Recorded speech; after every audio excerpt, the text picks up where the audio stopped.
Welcome to Third and Fairfax, the official podcast of the Writers Guild of America West. I'm your host, Brian Gary. Today we have another episode of Uniontown, where we look at the labor fights happening in and around Hollywood. Thanks to listeners who have commented on our past Uniontown episodes on social media and through writtenby.com. Backed by popular demand, we have members of the Hollywood Teamsters Local 399, this time from the casting department. Teamsters Local 399 and the New York counterparts in Teamsters Local 817 began contract negotiating with the studios on August 26th for casting directors, associate casting directors, and the newly organized casting assistants. Host and WGAW West member Andra Whipple sits down with two iconic casting directors and Teamster negotiating committee members, Allison Jones and Sherry Thomas, to discuss some of the challenges they are up against. And now, here's Andra. Before we get too deep into your negotiations, I want to talk about casting. I want to talk about you guys, how you got here, what brought you to this work, and what casting is like. So, Allison. Okay. You go first. Decades ago, I was at the American Film Institute, and we do a lot of little student films when we were there. Mm-hmm. And when I had to get a job, I had no idea what to do, and I knew I didn't want to be on the set because I did not enjoy being on the set of the little student films. And a dear friend of mine said, I think casting is a job, because I ended up casting the student films. And I said, no way. So, that's when you need to type your letters and make up a resume and mail them in and then follow up with a phone call, which was torture to follow up with a phone call to a head of a casting department at Warner Brothers. Yes. Oh my gosh.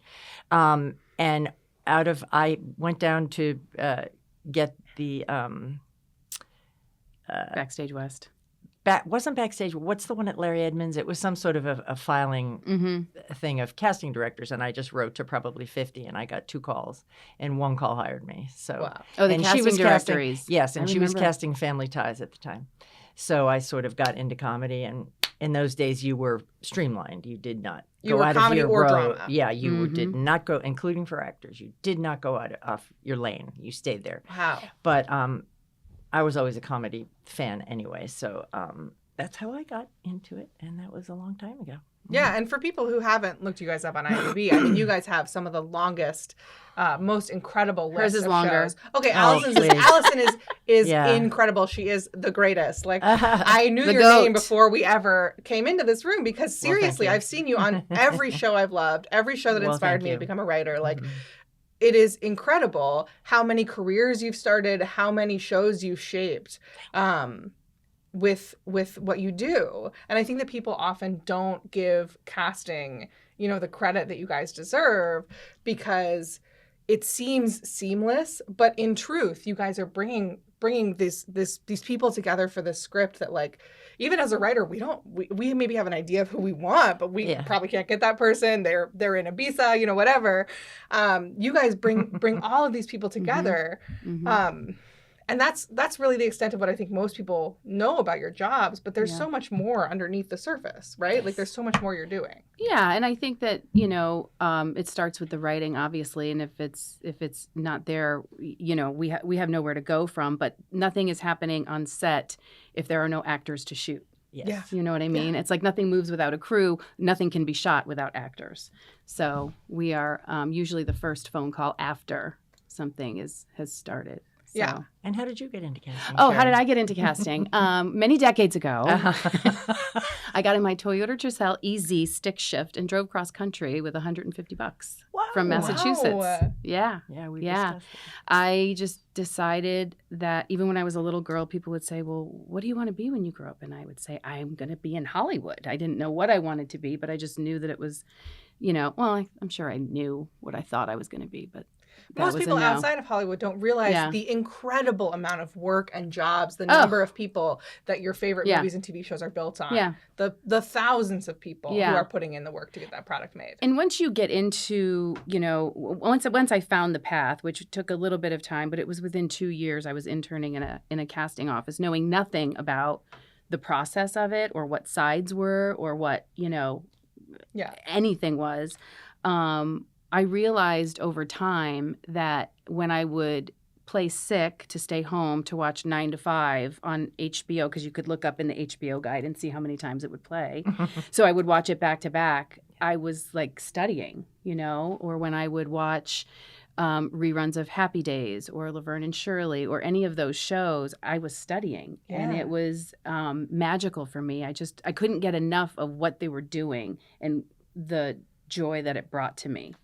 Well, you guys have been very modest so far, not talking about your credits, but I have to bring them up. I mean, you guys have worked on, at this table alone, we've got The Office, we've got Barry, we've got The Walking Dead, we've got like basically every amazing TV show or movie that has come out, every comedy movie that has ever made you laugh, Allison has worked on. Like, what was it like working on those shows and those movies?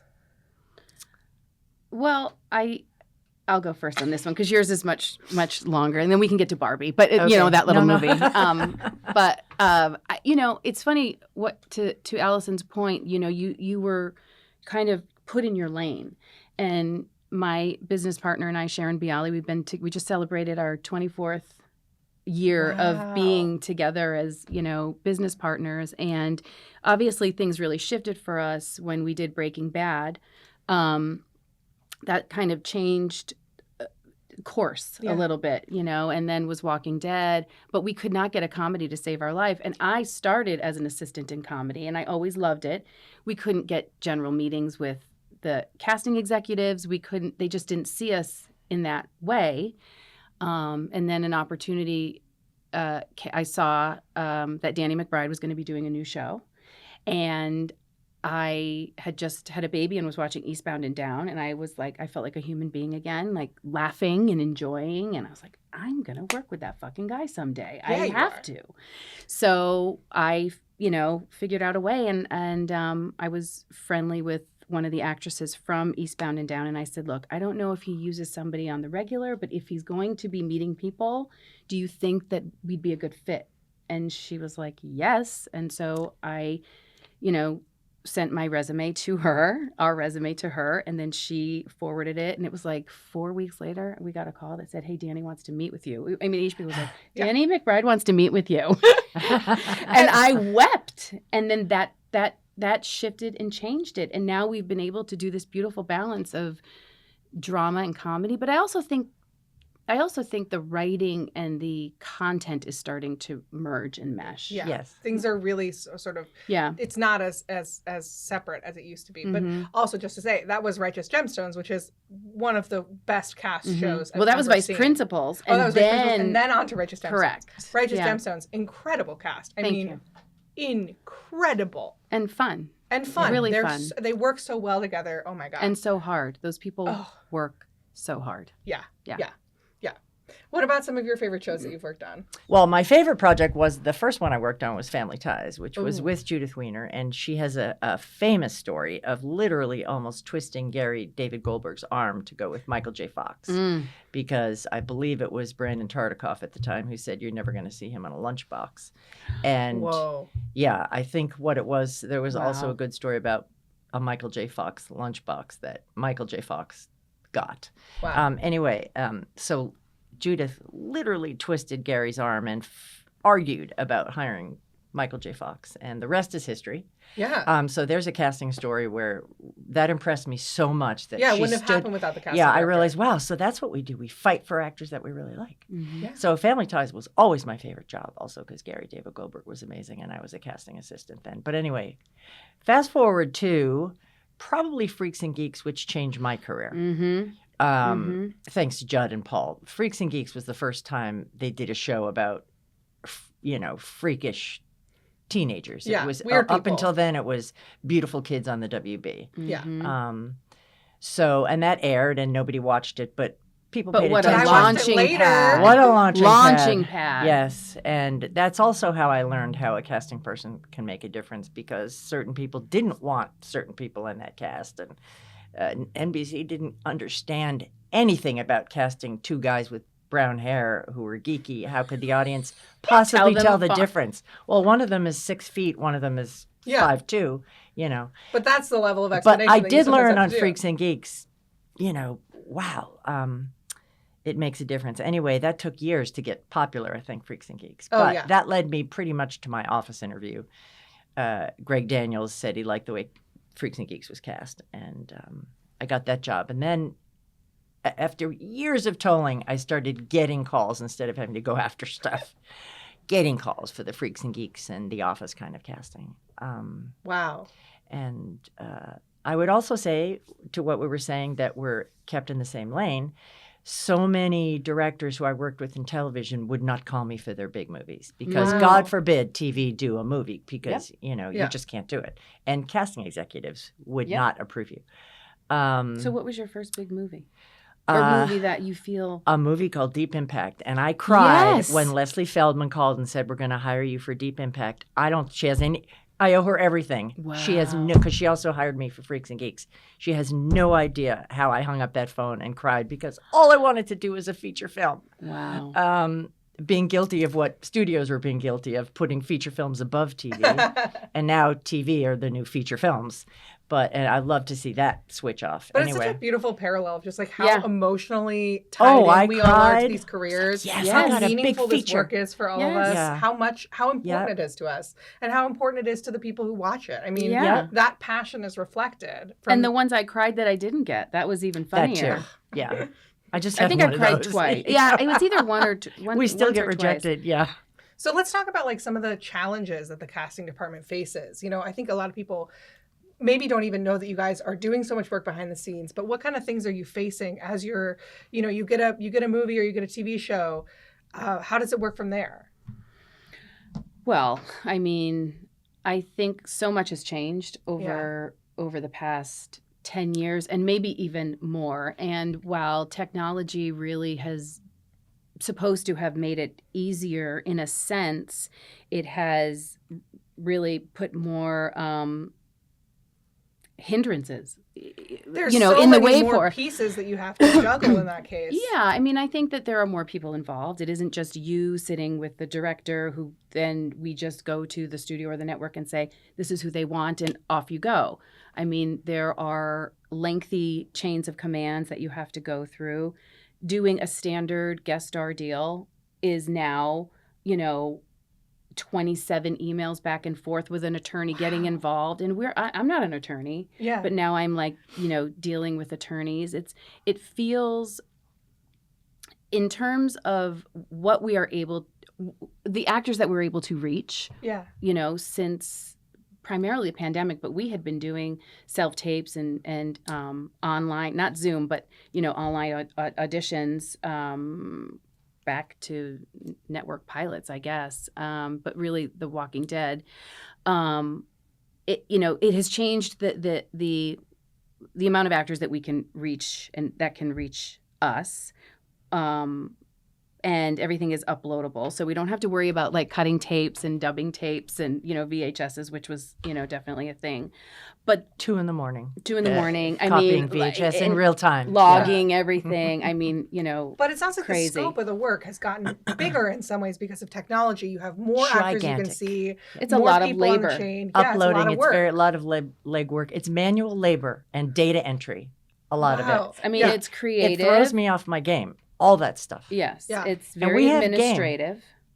You have to have game to be a casting director. You really do. You have to. It is a matter of taste and creativity. It's a lot of hats. It's a very producerial hat. We are producing, at times we're figuring out budget. We are figuring out how to make these parts fit, into the scope of the budget that we have. How can we save them money? Because that's always an issue. So now we are a finance person and we are a negotiator and an attorney, and we are the connector really between all of the departments and then the acting community, be it the actor's attorney, manager, agent. It's really grown and it's a lot.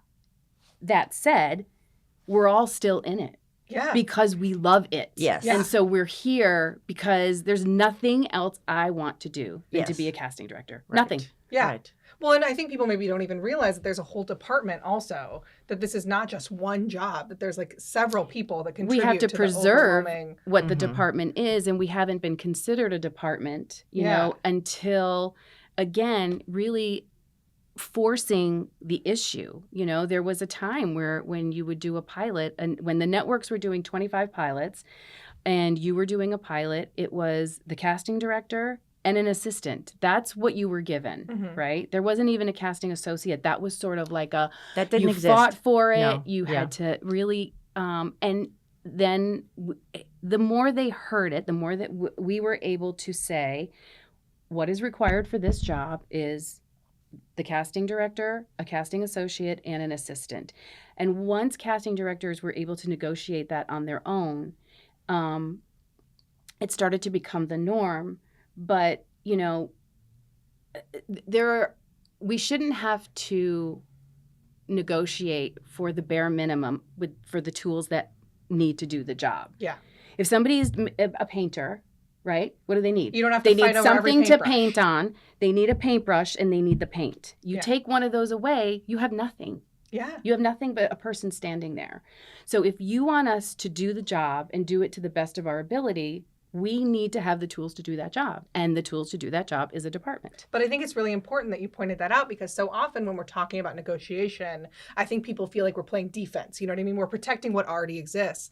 But the truth is, a lot of times negotiation also has to do with enshrining more into saying, well, actually, this isn't enough what we have now. We need to add another person to this. Right. And I think that there are casting directors that have the ability to negotiate a stronger contract, right? That's just the way it is. There are actors that do that. There are directors that do that. So there is You've got the stars. There's people who have there's a group that have stronger negotiating power. And for certain things, that's great. Yeah. There are certain things that Allison Jones should get that I shouldn't get. Yeah. Because we're in a different, in certain ways, we're in a different, I didn't cast Barbie. Right? Yeah. Give her anything she fucking wants. Yeah. She's a fucking legend. With Lucy Bevan. With Lucy Bevan in the UK. Yes, of course. But do you see what I'm saying? Yeah. And then there are things that, you know, others get. But you shouldn't have to fight for the bare minimum. There shouldn't be strength in negotiating power for the bare minimum of what's needed to do the job. And what's needed to do the job is the casting director, casting associate, and casting assistant. Yeah. Wow. Okay, so let's talk about, because we're kind of getting into the union of it all. You're a shop ready steward. to go. Yeah. Right on. Sorry. You're a shop steward. You're both on the negotiating committee. You're welcome. Thank you very much. I can already tell that the AMPTP has their fucking hands full, because you guys are incredible. So I'm curious, what led you to wanna be more involved in your union and to make this push? I was asked to join the steering committee 2 bargaining cycles ago. I want to say it was around 2014. I had really small kids; they were toddlers.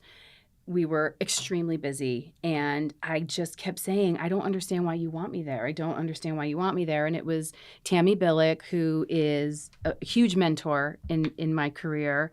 And we had several conversations about it. She's like, it doesn't require that much time commitment. It will be the most rewarding thing that you ever do. And the steering committee at that time were the OGs, the people that got us into the union and fought for us to be in the union. And so I just thought, I'm not able to do these other things because of my small kids and working full time and, you know, that balance. If this is something...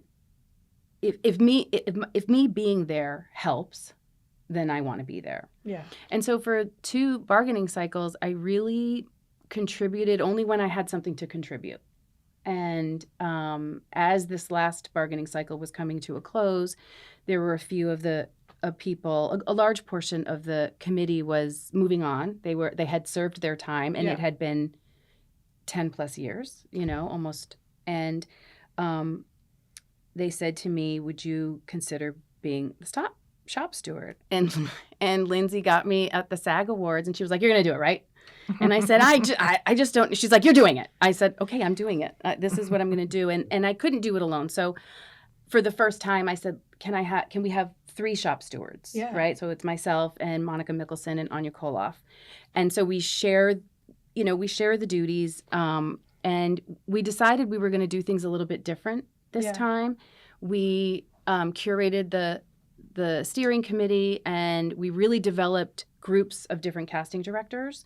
So each person has, not Allison, because I brought her in later, but each person has a group of about 10 to 12 casting directors of all varying levels, and we all wanted varying levels. We didn't want one to, and we're uniting, which is what a union is all about, and we're listening to what the issues at hand are. Yes, it was a godsend to finally figure out that it was okay to talk about deal points on one particular streamer when I was like, wait a minute, they expect me to get paid less, and I don't understand this. And Sherry and I exploded with expletives about how we get deals made now, and it.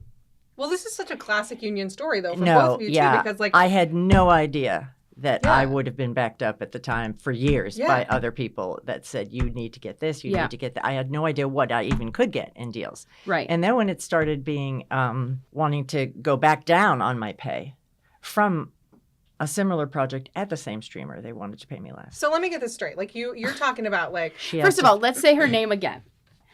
Allison Jones is doing a project. Literally, I cannot stress enough that I have known her name for so many years. That's how bad she is. That's my point. So if Allison Jones is dealing with this, can you imagine what everybody else is dealing with? And so that's where it became like... That you're literally having somebody say, let me pay you less. Let me pay you less than your rate over and over again, just systematically cutting down what you've earned in your long career. And even worse, in inflation-adjusted dollars. For example, I dug deep into my storage unit to get paycheck stubs and just to see how bad it was. Yeah. And put me into a deep depression because I says, oh, my God, look at this Fresh Prince of Bel-Air check stub. I really did make less now on something I just finished than in 1989. I found the old typewritten contract. Yeah. And when I did the inflation-adjusted... one page... The weekly amount, inflation adjusted, was less than what it is now. So after that's all these a bummer. years of your experience, I was really bereft after that one. Yeah. You've had so much more experience between when you did Fresh Prince and now. Yes. And you're telling me that you are making less now than you were then. Per week, yes. That's wild. Because you can talk about the weekly situation. But it's also... And it's much more nuanced and layered than just that, because yes, she's making less than if you adjust everything. But when you think about the billions and billions of dollars that her work have made for these companies. Oh, yeah. And the thing about casting is we really love being there. We are not, I always say this, to my agent when I'm like, we're not being pigs. We're literally asking for a cost of living increase, basically. Yeah. You know what I'm saying? We need to be treated fairly, And a massively we are creative part of the process casting Yes, is. using your painting analogy, metaphor. You have paint and you have a easel and you have a canvas, but you need a painter with talent. And our talent is the vision of bringing an actor in the room and knowing they can interpret your writing the interesting, fascinating way it should be interpreted. And in my case, someone truly is funny and knows how to interpret this situation. And the director, God bless the directors, but they're delighted when somebody comes in who actually gives it a new spin. It's a make or break situation for a script, because if you creating write a great script, like writers are creating. Oh, I've always thought the WGA was the same as casting, because we do get on at the very beginning, and we do have to have a vision, and we do have to have the taste that we need to make. And we have to have a fight and a passion. Yes, and we do, champion because ideas. What people don't know is we just don't, dial the phone and call in an actor that an agent brings in. We'll beg an actor to come in, or track down an actor that we saw, or put them on tape, and talk to them at 2 a.m. in Australia to get them to get them on tape and to give them direction on tape. So there is so much legwork involved in casting that we bring to the table, and then we start with making the deal, and then we start with hoping somebody we love is available, and let's do it this way. Let's make it a woman. Let's bring in Jane Lynch instead of all the males for the part, and then she kills it in the audition. And is that a specific project you're referring to? She sings for the Spanish football coach. Yes, 40-year-old virgin. Oh my God! But that was also Steve Carell's idea. Yeah. Anyway, so It's collaborative. But it's all collaborative, and they do count on us to have a point of view, and we have to have a point of view. Yeah. It is not just, as so many people think, we just make an appointment and bring in an actor. Yeah, it's we not fight secretarial. for actors. Yeah, we fight. I've only recently had confidence to really fight for actors and say, they can be funny. They're really good. Watch this interview on this and that and the other thing. So the creative part is what we bring to it, and then the dollars and cents part is what we are negotiating. But it's important because they're buying the painter. Yeah. They're not just buying the easel and the canvas. Well, I also want to point out, like, I think you guys have such a classic, it's so classic in a union setting where you think like, oh, I don't understand what the union can do for me, or I don't really feel maybe like I'm the right person to be fighting for this, or but the wild thing about being in a union that you learn over time when you answer the call, when somebody tracks you down at the SAG Awards and says, you got to do this, trust me, is you realize that it is us. It is us doing the work. It is not, it's not that you are uniquely qualified just by being a laborer in this place. Yeah, I will say, I don't know if you experienced this. We went into bargaining the week before Labor Day weekend. Okay. We wrapped up and walked away on the Friday before Labor Day. Wow. And it was a really emotional week. It was a lot of heightened energy, and your adrenaline is there, and you walk in every day, I'm going to make a difference today. And then and then this camaraderie of being with your peers that you are not able to be with on a daily basis. We see each other maybe once a year. Some of us didn't even know each other. And we're also with our peers from New York City. And, it was a very impactful week for me. And I really sat there and I took it in and decided that this will be part of the legacy, if not the most important part of my legacy, if and when I ever depart from this career in, 15 whatever years, is to make a difference for those that come after us, because casting is such a fucking great career. And it allows you to use so many different parts of your brain. You are a business person, you are a creative, you are all of it. And our casting assistants and the people after the casting assistants, they have to have a place to go. And if we can't create that place, if we can't make this a career path that people can actually do and make a living at, we will not get the best of the best. We have people interested in this career. That's why the fact that the casting assistants, we were able to organize them, this year, this cycle, and in a very different way than in which we were organized in 2006. There was almost a strike. It was very tumultuous, but nobody gave up. And I think our approach was the same, but we have experience now. Yeah. Well, you raise an important point. Like our unions are fighting to keep these industries alive, are fighting to save and preserve and strengthen these industries, and so often are treated like we're a nuisance. But in reality, this is the backbone of what makes this industry work. And I'm curious, like, what are you guys, like, can you talk about some specific things? What are you negotiating for, or what's on the table? What are some of the issues that you're trying to address? Well, I think Sherry can discuss that. Yeah. I think that based on our conversations this morning about where we're at, compensation, a fair compensation is definitely of priority. Yeah. And it requires, some shift changing. And, I think that we're all feeling really confident and strong that this is the right move and we will stay the course. Again, I don't think we're asking for the pot of gold at the end of a rainbow. I think we're asking truly for what is fair in this day and age.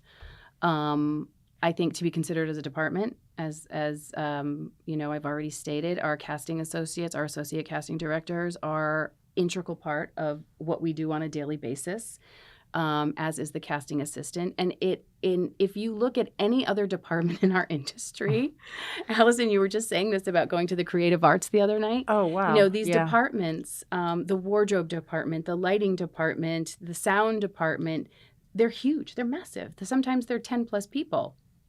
Our departments maybe Teeny. are 5. Yeah. That's if huge to me. That's a huge department, Yeah. right? Yeah. But, some have 5, depending on the project that they're working on or the setup of their company or structure of office. But most is 3 to 4. 5 is whoa. Yeah. Right. Huge. Which, so I think seeing us as a department. And then, there are some other things that in this next 15 years is my dream and my goal. And I would love to see people who have launched characters and careers and spin-offs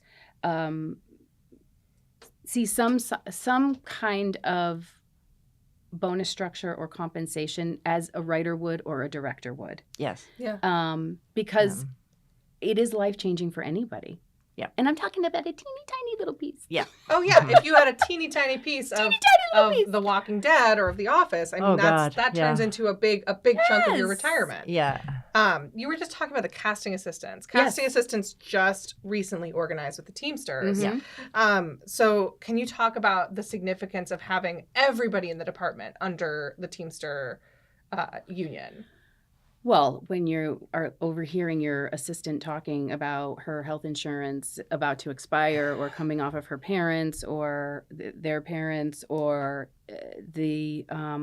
which is, it's absurd. It's the bare minimum, right? I think when we organized back in 2006, it was about health insurance and pension. Yeah. That is it. And as we have grown stronger and become more experienced and, have had great leadership who wants to educate us, we are Teamsters. Yeah. Yeah. And that's, I think, very exciting. And again, we want to lure and get the best of the best into our industry because it's great.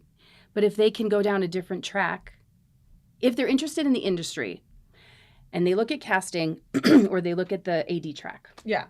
Right? Set PA, second AD, first AD, sometimes director. Yeah. Right? A producing track. Office PA, production secretary, production coordinator, APO, production supervisor, producer. Post-production supervisor. Yeah. There's a track. Yeah. You're seeing, you see, and there's a career path. We need a career path. Yeah. Yeah. And I would like to add something to bring to the nature of the business now. With the globalization of everything, especially in terms of casting, we are on the phone tracking people down in China, tracking people down in Australia, tracking people down. This is something so different from 20 years ago. It's gotten so much bigger. You don't see one show now without an international cast, either all playing American, usually, or something that would appeal to a section of a streamer's audience that happens to be in a different country or Asia, or in Europe, so that an assistant is extremely important. We can't do this job. We have business affairs people who assume that they know that it's an easy job and we only need one person in the office. And they will say, this is just a few parts. You just need one person. And I have never said, but I want to say, I do not presume that anybody else's job, right down to the PA, is easy, no matter what it is. Because it's not. So we have to have the help now. So much goes on in casting now that didn't go on 20 years ago. When I got health insurance, and Sherry, when you got health insurance, that was epic. For casting directors, life-changing, because I was paying $800 a quarter for life insurance with like a $5,000 deductible, and finally we got the Teamsters health insurance is the best. It was such a gift. Yeah. But just as a base, assistants need to get health insurance. Yeah. You literally cannot live without it sometimes. Yeah. Not to mention, one time I had to do a pilot so fast in 4 days that I ended up in the ER. So.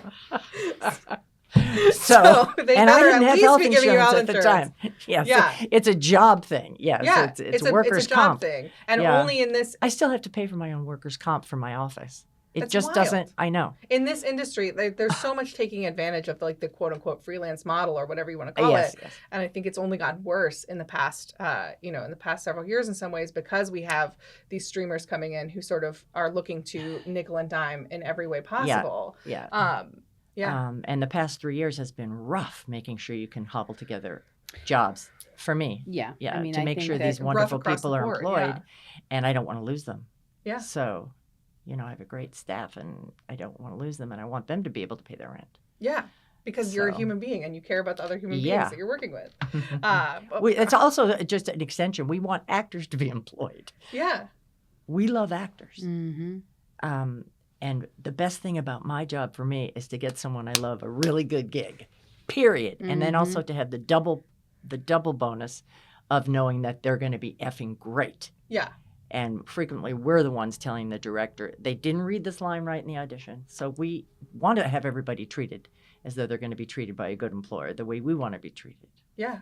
You're creating all of these win-win situations where you're trying to make the best possible thing for every single person in the room. You're doing all of that work, and you deserve to be, to not have to worry about whether or not you have health insurance, to not have to worry about, whether or not you're going to make your rent, things like that. Those are really basic human necessities, and also to be appreciated for the level of experience that you're bringing to the table, and to be compensated fairly based on that experience, based on what all of the things that you're bringing. Yes. So you were talking about this ladder of casting and all of these different positions within casting. Mm-hmm. Can you talk a little bit more about the people on that ladder and what their jobs are like? Yes. I mean, I think obviously we are the head of the department. We're the casting directors, and we really can't facilitate that department without our associate casting directors, many of whom have been with us for a decade or more. There are associates who this is their choice. They love casting. That's the career. Being an associate casting director. Yes, like a first AD. Not every first AD wants to be a director. There are first ADs that love being on the set. They are so talented and good at what they do. That's where they want to. That's their career. So a huge part of the associate casting director membership are career associate casting directors, and looking at my company. With Sharon Bialy, we have two other casting directors, full casting directors in our office that started with us as assistants and then became casting associates and now are casting directors. Underneath them, they've been with us for 15 years about. Yeah. Underneath us, we have 3 casting associates. Our least senior casting associate has been with us 7 years. Wow. And they've been she started as an assistant and became an associate 4 years ago. So it's, we are in our office, we really cultivate the trajectory of casting, and the associate casting directors deserve to be treated not as an entry-level position, which is how they have been treated for years. Yeah. Casting assistant is the entry level. Yes. And then you work your way up. Correct. To this associate position. Right. The skills are very different. Yeah. And it's a lot of it's the bridge if you want it to be. And if you don't want it to be the bridge to a casting director, I am able to give a lot of autonomy to my casting associates because they have been doing this a really long time and they have the experience and the skill set and understand the craft. Yeah. So for them, it's about fair compensation as well. That is not entry level, and they are not to be treated as such. Yeah. So you guys are going, for all of these people, you guys are going in, you're in negotiations now. Mm-hmm. What are your next dates? Like, what's the next steps here? We will go back, hopefully the week of September 23rd. Okay. To wrap it up. What do you think? I don't know. To wrap it up. It's all pretty fascinating. This is my first time being involved at all. And yeah. It's all pretty fascinating to see how the AMPTP operates and the Teamsters operate with the AMPTP. It's pretty fascinating. I can only imagine what the WGA and SAG-AFTRA had to go through to negotiate their contracts. Yeah, I think we all have in common that we're on the peripheral. Yeah. We get treated real wild in that room, man. Yeah. But you know what? It is empowering. It is empowering. It is really empowering. I have my third time in there. I'm not taking anything personal. Yeah. I have a job to do for our membership and our people, and I am so honored to be given this opportunity to fight for something I really, really believe in. And I, coming out of the last week and then going into Labor Day was very different for me this year, very significant in a way that I have never experienced before, and feel even more empowered, going back in and being ready to go. Yeah.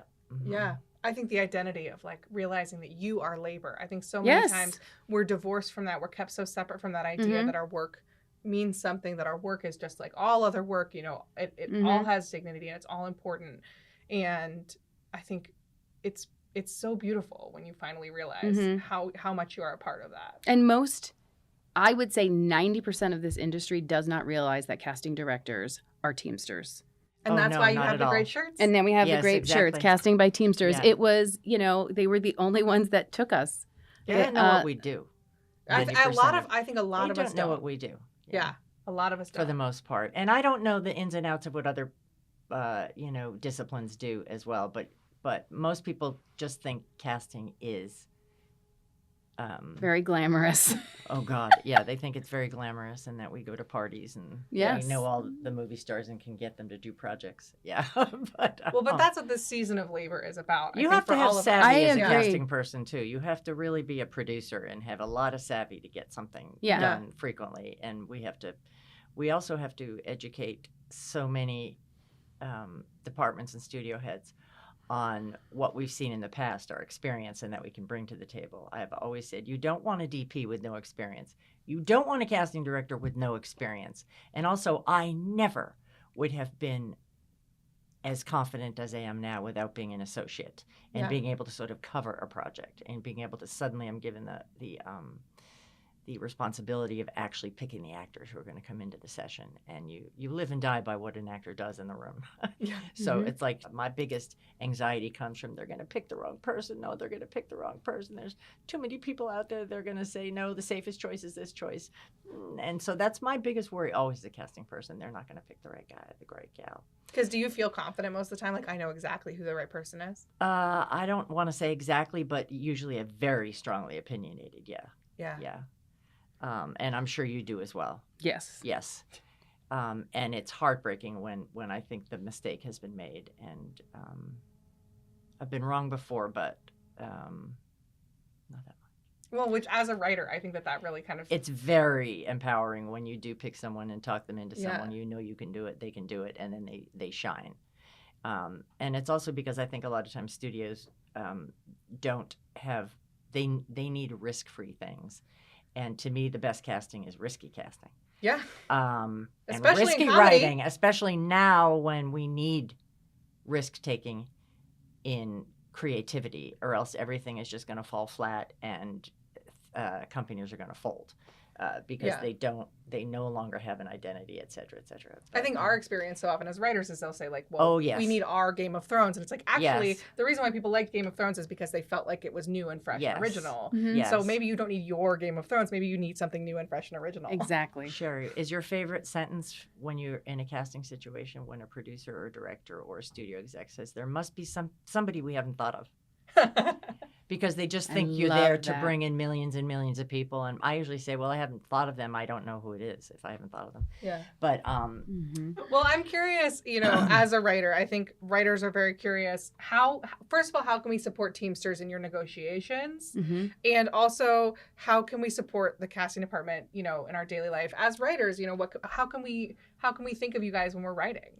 What's the best kind of writing that you work with?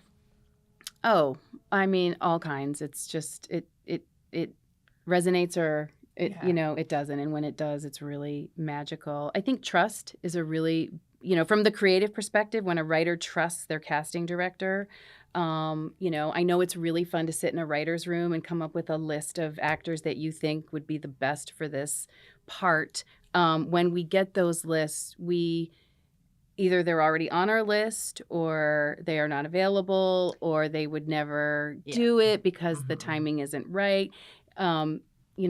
To speak to Allison's point, there is so much that goes into the skill and the craft of curating the right list for the right part of, who the choices are going to be. And so we are not going into the writer's room and sitting down and saying, hey, you know what? Did you see this line right here? Do you think that maybe we should write it this way? Yeah. So I think there's a trust factor that can come into play. Yeah. Obviously, it's your brainchild. Yeah.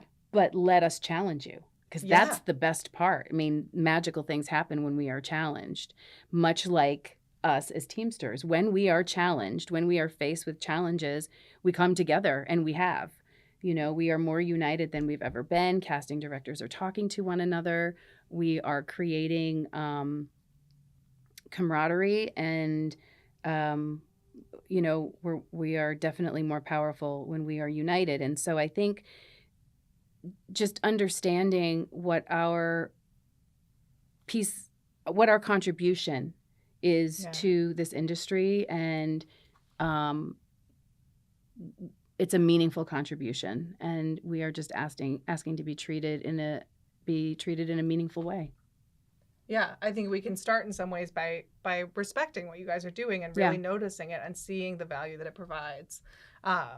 It's easy to forget how many amazing people are building this beautiful end product. Yes. And that's a huge part. Is there anything else specifically that we can do to support your negotiation and support, as you go through this process?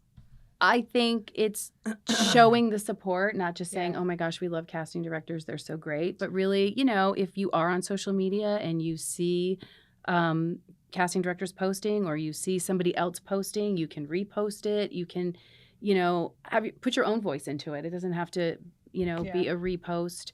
But, we were all out on the picket lines with the writers. We were all out on the picket lines with the actors. And a lot of the actors are on that picket line because of the opportunity that we had provided for them. And so, and a lot of the writers who have really come up, in their careers did so because of our contribution of helping to make that show, that pilot, that movie, what it was, which then gave them, more power to be able to be out on that picket line. And so I think we add value. Yeah. I mean, I think film and TV is one of those things where knowing how it gets made and knowing all of the work that goes on behind the scenes, like, sort of increases the beauty of the product. Yeah. Increases, like, the joy that you feel when you watch it, is to know how many hands built this thing. Yes. And when you're sitting back and watching it, be it a television show that you keep showing up for, then it's a world that has been created. Yeah. And again, I don't mean for this to sound like it's the only one, but people are connected to the people, and the people that they're connecting to are the actors that are, that are brought in by casting. Yeah. And discovered and studied by casting. And encouraged by casting and directed by casting. And though I would like to say, I think it is, number one, all in the writing. It's all in the writing, and then we get to come in at an early level. And we don't get to talk to writers very much. You are taken away from us. We don't get to talk to you very much.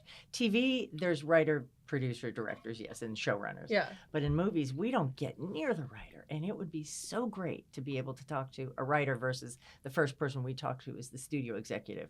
And they come from a marketing standpoint. Writers come from the creative part of the show and inventing these characters. And we want to help you find the characters that you're inventing And I just think it's all with the writing, and then it is with the casting and the actors. If it ain't on the page. Yeah. And I will also say that any project would have a different cast with a different casting director. Oh, yeah. We are our casts. Yeah. And that is where the creativity and the taste and the specific point of view comes in. Is there anything on the page in particular, just as a writer, I'm so curious, like, is there any way that, like, that a writer might introduce a character or something like that that's particularly helpful or evocative for you, that might maybe strikes up the creativity, or like a moment when you read a script and you were like, I know exactly the person, anything like that? Well, since I do so much comedy, I would say, because sometimes when we make sides, we have to cross out a description as decrepit or old. I would say, don't say decrepit. So we should old. be more polite in our description. And give all characters an actual name. Oh, okay. You're probably asked so many times, can my actors want to have a character name, even if they're goofball number 1 or goofball number 2? That's just minor. This is maybe me being crazy, but I personally would love to be goofball number 1. Yes, me too. Yes, more than Dave. I have been goofball number 1. Yeah, you've been in a couple of movies. Holy cow! Thanks to this one. Yeah. But what would you say? I just think I remember when I first started, Judith Weiner used to say, pay attention to the writer's description. So she used to say that, and I learned from her that is the basis for the character going forward. Pay attention to the writer's description. And then we challenge it. Could it be male? Could it be female? Yes. I tend to pay attention more to the writing. Yeah. After the description, because of the very thing that you just said. Yeah. But I think all of our creators that we work with, they have a very different writing style. I mean, a Vince Gilligan script is probably, the best gift that anybody can get, because it's so dense and it's so beautifully written. It's like a novel. And that's not to say it's better than, somebody else's, but it's such a great foundation and template to you just work made some from. writer's day by saying that you love something dense. I know. Like, oh, thank God, I don't have to cut that from my script now. But dense in a meaningful way. Yeah. I have been on other projects where it is dense and it's almost for the writer as opposed to for the process. Yeah. They haven't really gone through and done that pass to make sure that every word is important on the page. Yeah. And then, with Bill Hader, who is, he and I had I would read it and I would think I had it in my head, but then we would talk and he would do a voice of what the voice is in his head based on the description, and then I knew what it was. Wow. So, but that was a very specific way of working with someone. Well, but that also speaks to why it would be great if we could have more of a relationship. Correct. You know what I mean? We have none, unfortunately. Yeah. Well, maybe it's time to change that. Unless you get the auteur. And then, Yeah. For you, I'm sure you guys would love to talk to casting. Oh, I would love to. Wouldn't you love it? Because that will open up many ideas for us. Yeah. Also, that's like not my favorite part of writing, is like thinking about who it could be. I don't really love that part. Yeah. So I would love to be able to talk to the person who actually Good. Let us do that. It's our job. Yeah, Right, I know, right. right? I would love to just write the script and be like, you can find the person, right? Yep. Yeah, that's the dream, baby. Mm-hmm. All right. Is there anything else that you guys would like to tell us about while you've got this hot mic? You know what? Just to kind of put a little bow on it, I think that, we have talked a lot about, the craft and the art of casting, and we really, truly love what we do because, as Allison says, it is not an easy job. Yeah. It is not a glamorous job. And there is a sort of a running tagline throughout our community, which is, we are first on and first forgotten, meaning casting directors are the first phone call that is made when something is greenlit, when a director finally gets the funding to make the independent feature that then goes on to become, the darling of whatever. And it seems that throughout the process, once the process is taken off, the cast is complete, there is sometimes a lack of understanding of how that cast got to the stage of the Oscars, and Yes. when they or we are sitting at a table read with a cast that you have killed yourself for, and I don't think it's purposeful. I really don't. No, yeah. But it's like they will say, and this incredible cast. Oh my God, I just want to thank this incredible cast at a table read. And they've already thanked all of the writers by name that maybe aren't even involved with that particular episode. They have thanked the studios and the networks, and then they thank their incredible cast. And it's not about the pat on the back. It's just it's a very interesting understanding of what the meaning is of First On, First Forgotten. Well, it's not about the pat on the back, but if the labor is invisible, then it's not compensated. Right? If we do not visually note, if we do not say for the community, like, this is the labor, these are the people that made this happen, then it's easy to forget how valuable they are. And so that's why it is important to acknowledge. You know, it's not a personal, I need to be puffed up. It's the labor is important. Yes. We have to acknowledge its importance. Yes. And that somebody did this. Yeah, all of those people created this thing that maybe only lasts 30 minutes or 90 minutes, but is in some ways, it lasts forever. Freaks and Geeks, it may have only been on air for a little bit, but people still talk about it. They still think about it. Yeah. It still means something to them. Yeah. And that's because of the work. Yeah. All of the work, including the work to find the actors. And to know that they're good, to be able to know that they're good and they will work interpreting your work, that they will be great and interesting and new and maybe a little risky, but that's what produces the rewards, in my opinion. High risk, high reward. Yeah. And all of the teeny tiny work that goes into that, all of the knowledge, all of the things that you learned over time, all of the ways that you bring that to the table, if we don't acknowledge that, then we forget its value. The way we judge an actor's performance is not the same way that a studio judges an actor's performance. And frequently a producer or director won't judge it that way. They'll judge by line readings. And we know we know performances way back when. Yeah. So we know that they have the stuff they can bring to the table. But that is also our job, to make sure that we fight to the maximum to get someone seen by these people. I don't mean literally seen. I mean in the woke way of saying you're seen.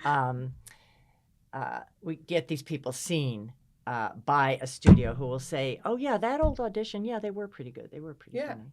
Which brings back to your question: what would you like to see in writers' descriptions or whatever writing? So I'm fine with any kind of description that even shows up in the dialogue. So, I'm gonna remember that. Remember that. I always love to see a movie where a character who comes on to sell someone a pair of gloves clearly has a backstory that makes that delivery funny. No kidding. I think I agree. Great. I love a tiny character that clearly he's walking looking. Dense. Exactly. A dense tiny character makes it to me is hilarious. What a joy. Yeah. A trailer kind of a moment. Yeah. Oh yeah, and people remember that. People remember those characters. They dress up as those characters for Halloween. Yeah. Well, thank you guys so much for joining me. Honestly, a huge thrill to get to hang out with you guys. Sherry and Allison, I'm really glad that we got to talk. So thank you for having us. Yes. Yeah. And listeners, if you want to learn more about the casting directors and how to support them, there is a link about their campaign toolkit in our episode description.